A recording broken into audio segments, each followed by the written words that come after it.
So it finally happened. After over a year and a half of getting a video out on time, I missed a Friday.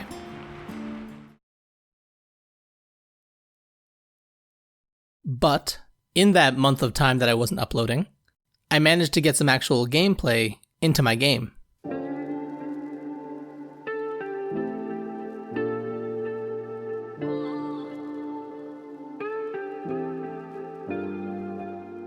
Up to this point, I've mostly been making art and setting up the foundation of the game.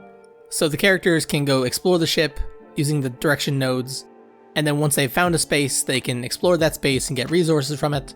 They can lose health and sanity, and you can lose oxygen in the ship, and you can lose power. So now that all that's done, and the functionality is basically there, it was time for me to tackle the fun part, which is the actual events in the game. In Atomic Trail, for example, there were events where you just lost health, or traded for resources, or took a gamble on something to try to get something else, or you were rummaging through supplies, or shooting enemies, or whatever. Essentially, that's the meat of the game itself, is these randomly occurring events that kind of spice things up. But before we get into it, my name is Albert Wesley, I've made these games, and I make devlogs.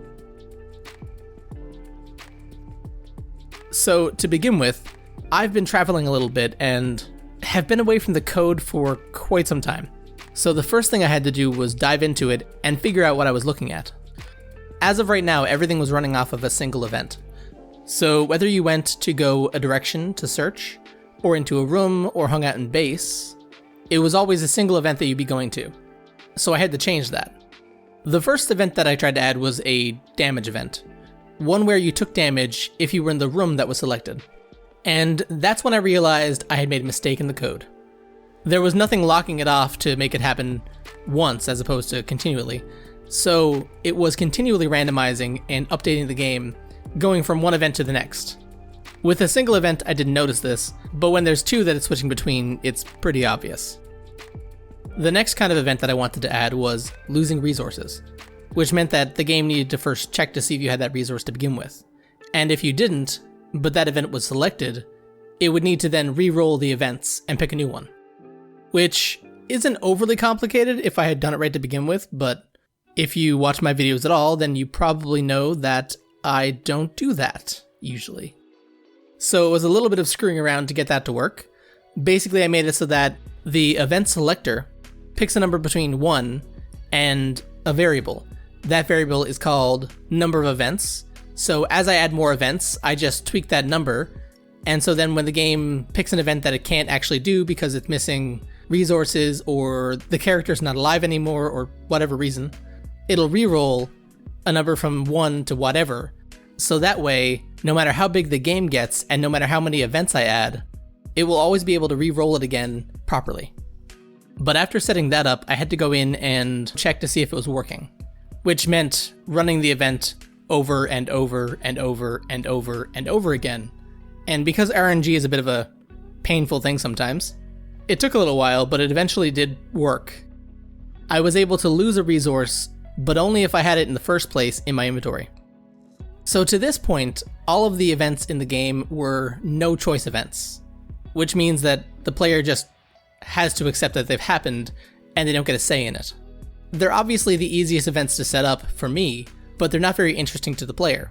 So in Atomic Trail, there's a gamble event where you get the choice to take the risk or not take the risk, and then you flip a coin and see if you get the outcome.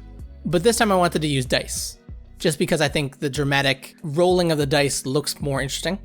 And so even though I couldn't draw that, I went off and made a single face for 1 to 6.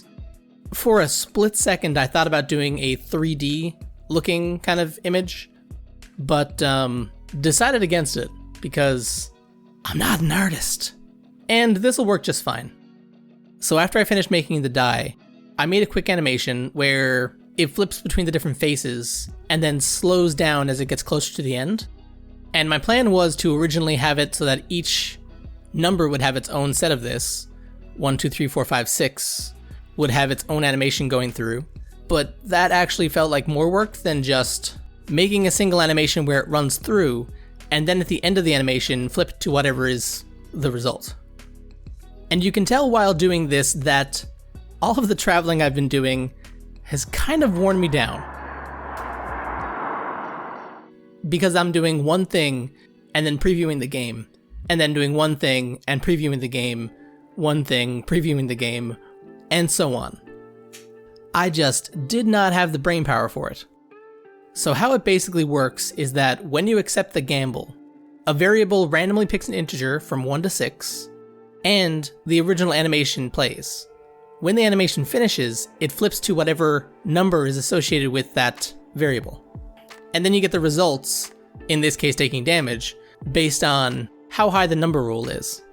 Some people in earlier videos were commenting saying that I should add alien references into the game, and I am totally down for that.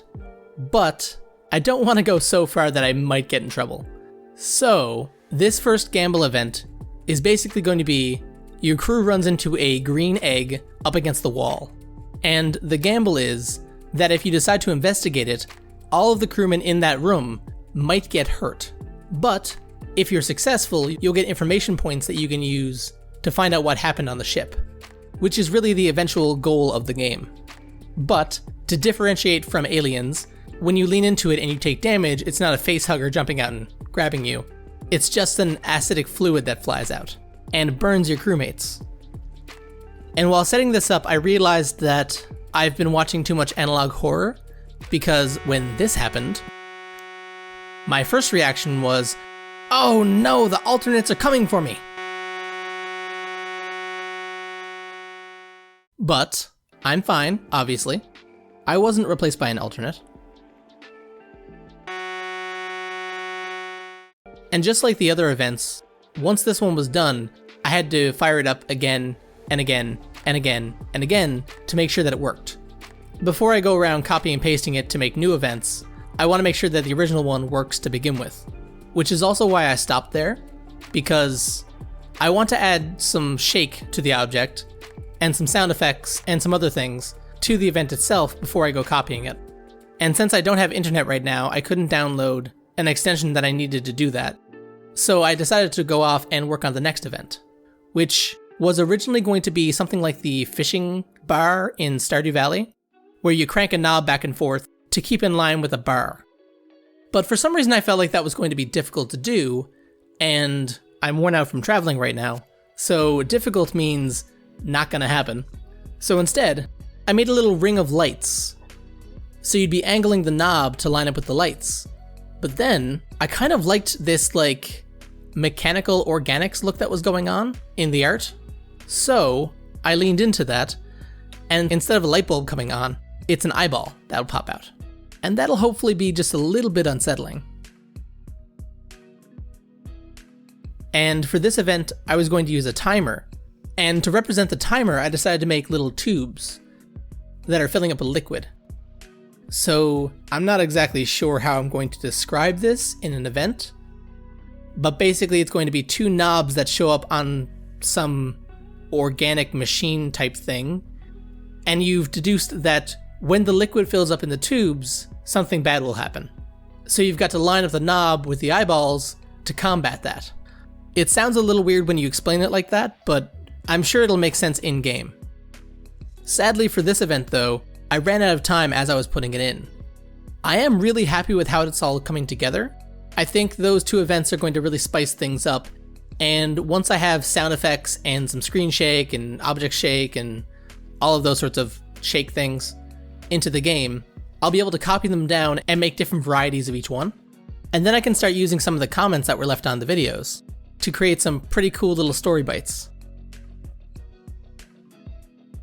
Well, I hope you enjoyed that video, and if you did, be sure to do the whole YouTube thing. And a huge thank you to my patrons, who put up with me not posting a video last time. You're very appreciated. Because of them, my coffee cup is full. And as always, all of the links to the cool places that I hang out are down below, and if you decide to click on one, then I'll see you there.